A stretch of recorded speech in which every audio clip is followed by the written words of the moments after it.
Hello, welcome to Unicorn Princess Tarot. So, ito yung reading natin for Aries.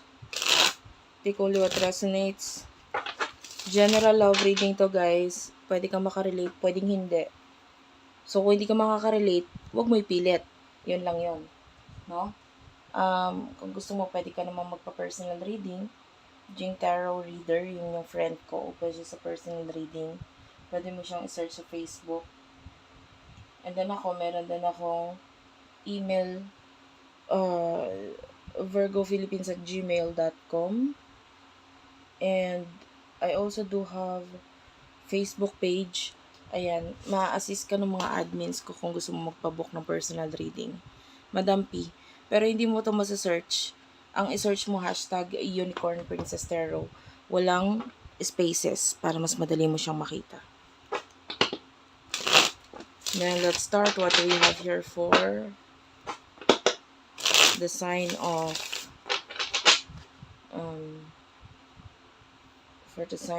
Aries.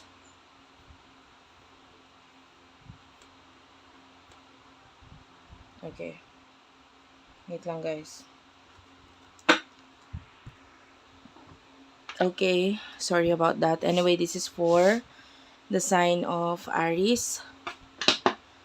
Check mo rin yung Sun, Moon, Rising, Venus, Jupiter sign mo. Love reading to, guys. Ha? Pa-comment nyo sa baba. Heart is smileys. Malaking bagay yun sa akin. Kahit tuldok lang. Sobrang nagpapakita siya ng appreciation for me. So, ayan, kahit inaantok na ako or what, nagaganahan ako mag-reading pag may mga nagko-comment. 8 of Wands, Aries, 4 of Swords, 7 of Cups. Person nakakonect ni Aries.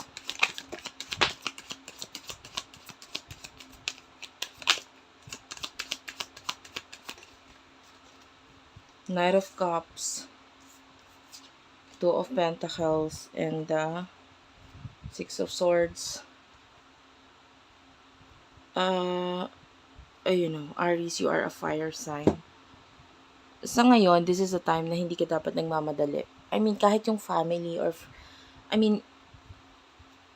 whatever these things, no, na ibinibigay, pinapakita sa'yo,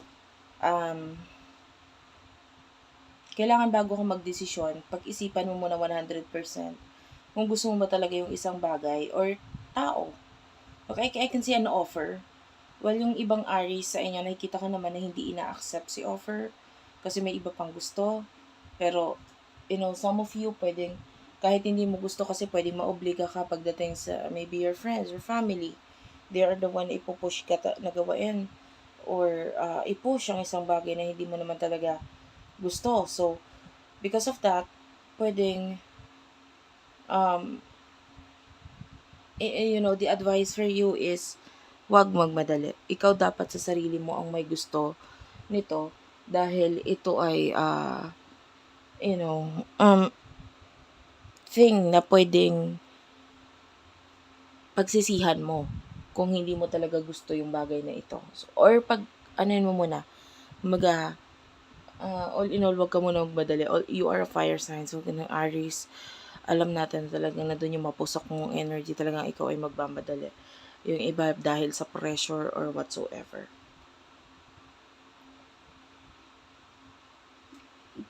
The person that you're dealing with, this person is wishy-washy eh. Alam mo kung bakit? I can see love or pagkagusto dito sa taong to. Pero with the 6 of Swords, pwedeng gusto ka niya ngayon kasi nag-move on pa siya sa mga karanasan or experiences niya in the past. Ayaw mo naman, syempre, of course, na magamit na tool para mas maka-move on siya dun sa mga bagay na yun. Of course, 'di ba? So, sabi ko nga, pwedeng itong taon to, gusto ka niya. Pero, hindi pa to the point na talagang gustong-gusto. I mean, gusto ka niya, pero para makalimutan niya yung mga nakaraan niya. Sabihin na natin yung iba, it's like panakip butas kasi. Emotions niyo sa isa't isa. For Aries. Ace of Cups, Eight of Swords, Page of Pentacles, and the Nine of Cups. Well, kaya ako sinasabing huwag kang magmadali. The Ace of Cups is here. I can see love.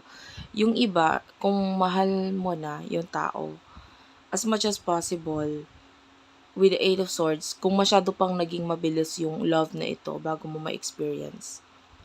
Kumbaga, nagpakita lang ng something itong taong to, nagustuhan mo agad, na ano ka agad, parang na-attract ka agad. Well, the Eight of Swords is telling you na parang bigyan mo muna ng kumbaga, guard yourself, guard your heart, guard your mind. Huwag masyado magmadali. No? Parang, okay, may gusto ka sa tao, pero allow the situation to unfold naturally. Huwag agad-agad. Okay? Lalo na kung ito ay like your dream man, dream woman. Kasi, sometimes, dreams are far from reality. Alam mo yon. Pwedeng, nakikita mo sa kanya na gusto mo siya, nakikita mo yung mga gusto mo, qualities ng isang tao na gusto mo talaga. Pero, hayaan mo makita mo muna kung ano yung totoo sa kanya. And then, syempre, ang i-accept mo or ang dapat mong tanggapin, ang dapat mong mahalin, hindi ko ano yung dreams mo or yung nakikita mo, tingin mo sa taong to, but rather kung ano yung talagang naipapakita or maipapakita niya sa'yo. Okay? So, it's like telling you na kalma lang. The Nine of Cups, I can see the Page of Pentacles. So, itong taong to, sabi ko nga, wishy-washy siya kasi pwedeng meron pa siyang mga other options ikaw lang yung pinakamadaling maabot. Ikaw lang yung pinakamadaling makuha para sa kanya. So, eto, pwedeng may other options. And with the Page of Pentacles, you're dealing with someone who is, I'm seeing a minor, pwedeng bata sa'yo, or kung hindi man, medyo batang isip pa, or medyo emotionally, medyo bata pa talaga siya. Okay? So, sabi ko, huwag kang magmadali. Gusto ka niya, pero, kasi, pwedeng ikaw yung malapit, ikaw yung madaling makuha, Three of Cups. Sa ngayon, I can see potential friendship dito sa connection na ito. And, yan, hanggang doon lang muna. Enjoy, di ba? Have fun.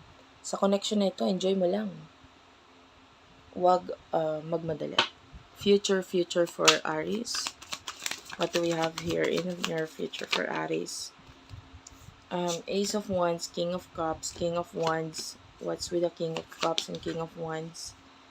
Page of Swords, okay. In the near future for Aries, the World, ayan, Major Arcana yan. Bottom of the deck is the King of Swords, okay. Tatlong King. King of Cups, King of Wands, King of Swords. Five of Pentacles, the World, and the Page of Wands. Well,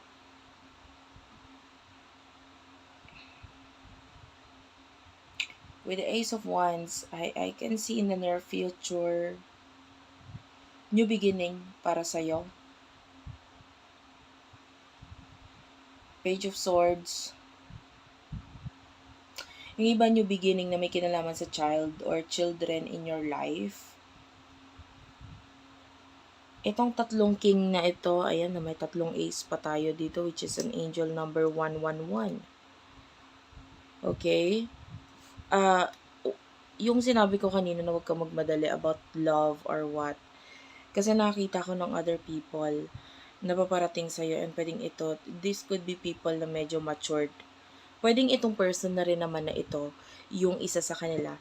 Pero hintayin mo muna siyang maging mature muna emotionally, and yung isip niya, no, hindi lang sa age, hintayin mo muna siyang maging mature muna. The World is here. I can see being open pagdating sa communication, pagdating sa kung ano talagang intentions, pwedeng makita in the near future, maging mas malinaw. And mas magiging malinaw sa'yo kung ano ang talagang intention ng taong ito. And by the time na maging malinaw na ito, then you can decide kung anong dapat mong gawin sa connection na ito. Should we, ilagay ba natin ito sa deeper level of commitment? Or, you can only decide once na makita mo na kung anong totoo dito sa taong ito. And of course, may mga other options pa naman tayo nakikita dito na pwedeng biglang sumulpot sa buhay mo. Kaya sabi ko, huwag ka munang magmadali. Thank you for watching. I love you all and bye-bye.